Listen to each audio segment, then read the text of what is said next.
नमस्कार, मैं दीक्षा जयपुरियार आवाज डेली हर्षित टीवी के खास मुलाकात कार्यक्रम में आप सभी का स्वागत है।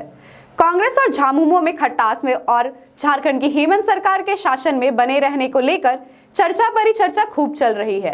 बात यहां तक हो रही है कि अधिकारियों के ट्रांसफर और मंत्रालय की कार्यशैली से कांग्रेस काफी नाराज चल रही है। लेकिन इन सारी बातों से कांग्रेस के वरिष्ठ नेता, झारखंड प्रदेश कांग्रेस कमेटी के कार्यकारी अध्यक्ष राजेश ठाकुर ने न केवल इनकार कर दिया बल्कि इन अफवाहों के पीछे सारा ठिकरा भाजपा पर फोड़ दिया।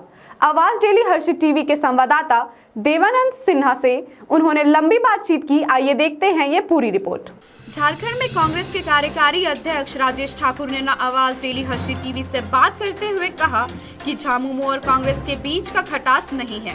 गठबंधन की सरकार मजबूती से चल रही है और एक साल में हेमंत सरकार ने अच्छा काम किया है। हाँ, जितना काम करना चाहते थे उतना काम नहीं हो पाया। इसके पीछे वजह एक कोरोना है, दूसरा केंद्र सरकार की नीतियाँ जो झारखंड का पैसा रोके हुए है। फिर भी जो वायदा किया था हम लगे हुए हैं। महागठबंधन की सरकार नया मुकाम तय करके दिखाएगी। राज्य में कोयला तस्करी के सवाल पर कहा कि भाजपा के लोग पहले अवैध उत्खनन का काम करते थे, उस पर पुलिस ने रोक लगाने का काम शुरू किया है तो उनकी छटपटाहट दिख रही है, क्योंकि कोयले की कमाई से वे हेमंत सरकार को अस्थिर करना चाहते थे। कहा बेकार में परेशान ना हो, अगले 10 साल के लिए भाजपा को अपनी दुकान बंद करनी चाहिए। किसानों के मुद्दे और अन्य मामलों में भी राजेश ठाकुर ने खुलकर बात की। आइए देखते हैं पूरी वार्ता।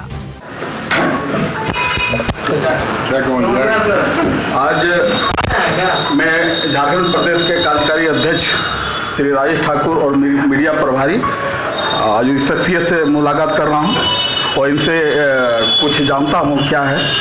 और सर, आज आवाज डेली हर्षित टीवी में आपका स्वागत है।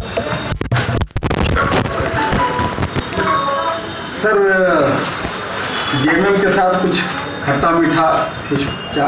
नहीं, हम लोग कोई नहीं है जेएमएम के साथ खट्टा मीठा, गठबंधन के साथ ही। और बिल्कुल हमारे राज्य में वो बड़े दल के रूप में है पूरे राज्य में, तो निश्चित रूप से हम लोगों का गठबंधन की सरकार चल रही है। कहीं कोई इस तरह की बात नहीं है जिस तरह की बात आप पता नहीं कैसे सवाल पूछ रहे हैं। तो कहीं कोई दिक्कत की बात नहीं है, सब कुछ अच्छा चल रहा है। पिछले 1 वर्षों में सरकार ने काफ़ी काम किया है। हम समझते हैं कि कोरोना को लेकर के थोड़ी बहुत कमी रह गई होगी, उसको भी हम लोग बहुत जल्दी पूरा कर लेंगे। सर, एक विपक्ष आरोप लगा रहा है कि जो किसान आंदोलन है उस पर आप हाईजेक कर लिए और बहुत तरह का जो अपना फेवर कर। नहीं, देखिए, हम लोगों ने किसानों की जो बात थी सबसे पहले शुरू की थी और सबसे पहले शुरू करके किसानों के आंदोलन को किसानों के हाथ में दे दिया। कांग्रेस के बिना किसान अधूरा है, किसान के बिना कांग्रेस अधूरी है। तो हम समझते हैं कि ये लोग राजनीतिक चश्मा उतार करके देखने का काम करें। हर चीज में राजनीति नजर आती है। वो बार बार कहते हैं कि हमने किसानों को उकसाने का काम किया।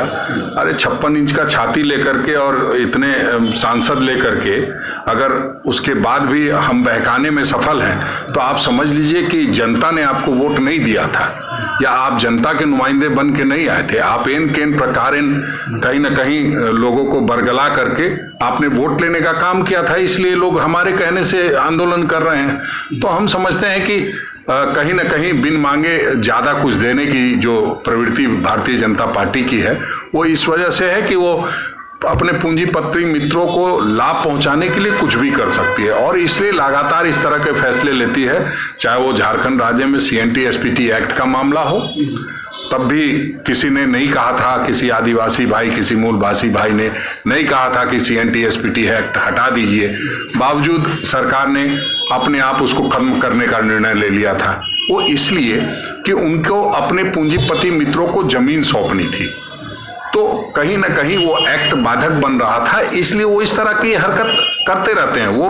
वो सिर्फ और सिर्फ पूंजीपतियों के लिए राजनीति करते हैं, पूंजीपतियों के लिए सारा काम करते हैं। तो हमें लगता है कि भारतीय जनता पार्टी को एक बार जरूर सोचना समझना चाहिए कि इतनी भारी बहुमत से जनता ने आप पर भरोसा जताया था और आप इस तरह की कार्रवाई को अंजाम दे रहे हैं, जिससे कहीं ना कहीं जो भारत के रहने वाले लोग जो 70% किसान हैं वो कहीं ना कहीं मरने के कगार पे हैं या बर्बाद होने के कगार पर है। सर हो रही है अवैध उत्खनन का मामला बहुत जोर से चल रहा है सर, बालू का मांस का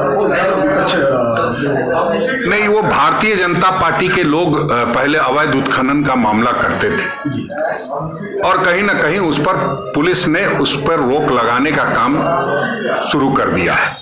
तो वो छटपटाहट जो है वो भारतीय जनता पार्टी को जो बिचौलियों का पैसा जाता था, जो कोयला दलालों का, कोयला का काला काम करने वाले लोगों का, वो कहीं ना कहीं इस तरह का माहौल क्रिएट करना चाहते हैं और कोयले के काले कमाई से सरकार को हमेशा अस्थिर करने का प्रयास करते हैं, लेकिन उसमें ये सफल होने वाले नहीं हैं। हम समझते हैं कि भारतीय जनता पार्टी के लोगों को ये समझ लेना चाहिए कि झारखंड की पिछले 20 वर्षों में सबसे लोकप्रिय सरकार है, लोकप्रिय मुख्यमंत्री हैं हमारे कांग्रेस के अध्यक्ष डॉक्टर रामेश्वर उरांव, लोकप्रिय आदिवासी के लीडर हैं। तो हम समझते हैं कि बेकार में परेशान होने की बहुत जरूरत नहीं है।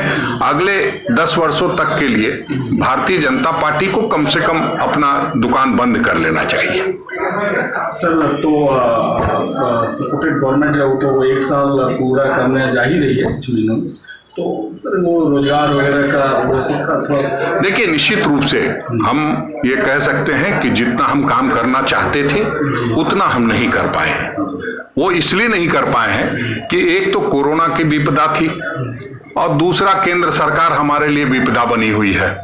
हमारे जो जीएसटी के पैसे हैं उसको देती नहीं है और कहती है कि आप ब्याज पर पैसा ले लीजिए। तो हम जो पैसा है वो तो केंद्र सरकार को चला जाता है टैक्स का, तो हम कहां से पैसे लाएं? ये केंद्र सरकार जब कर रही थी, जीएसटी ला रही थी, तब उन्होंने वायदा किया था कि भाई आपको तुरंत पैसा मिलेगा, आपका सारा कुछ होगा, और आप मेरा पैसा रोके बैठे हैं, उसका कोई हिसाब किताब नहीं करते।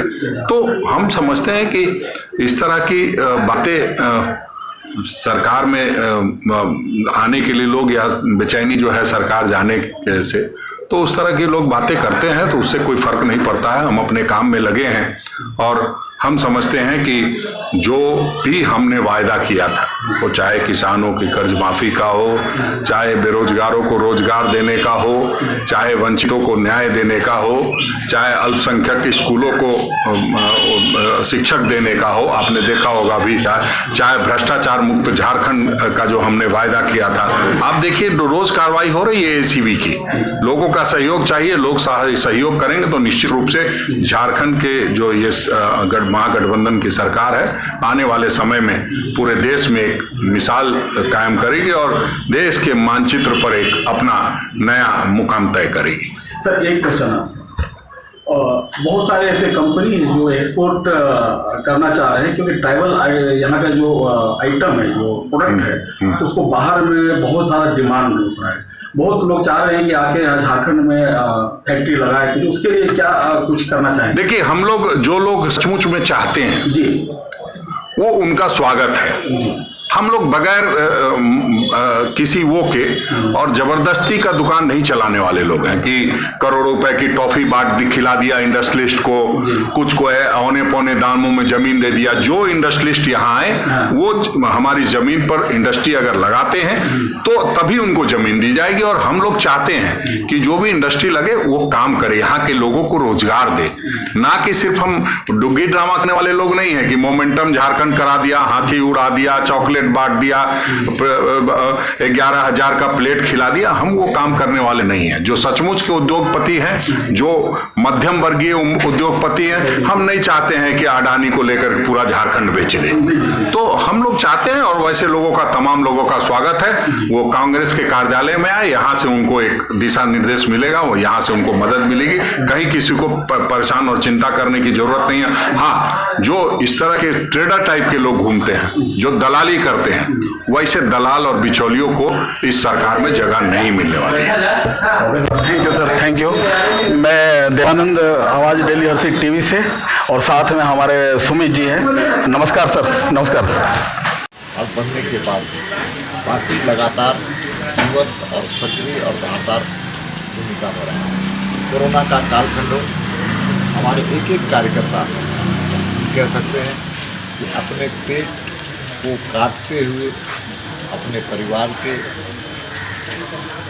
पेट को काटते हुए समाज के हित में, समाज के लिए नितांत आवश्यक लोगों को मुंह हाथ देने का काम किया।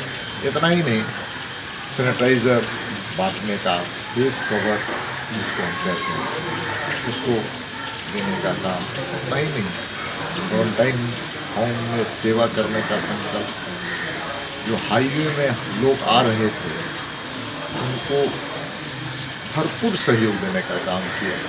प्रवासी मजदूर को वहाँ पर तकलीफ नहीं हो, जिस राज्य में रहते हैं, रांची में, झारखंड में आए हैं तो उसको तकलीफ ना हो, इसलिए लगातार सेवा, नर सेवा नारायण सेवा का संकल्प लेकर काम किया है। सरकार की भूमिका के बारे में तो आप जानते हैं कि सरकार मार्केट होती है। सरकार के जितने काले निर्णय थे, जन विरोधी निर्णय थे, चाहे वो 1 लाख रुपए का मास्क देने का पर फाइन लगाने का सवाल, छठ दुर्गा पूजा में ऐसे काले निर्णय लिए गए थे उनको वापस करना पड़ा। भ्रष्ट सरकारी अधिकारियों के संरक्षण के लिए उन्होंने कानून बनाने का, नियम बनाने का काम किया था कि किसी भी सरकारी पदाधिकारी पर आपको फौजदारी मुकदमा ना होगा, रेवेन्यू सेक्टर में काम करने वाले पर कोई कार्रवाई नहीं होगी। तो इस प्रकार के निर्णय को हम सब लोगों ने जम करके विरोध ही नहीं किया, बल्कि सरकार को घुटने टेकने के लिए भी मजबूर किया।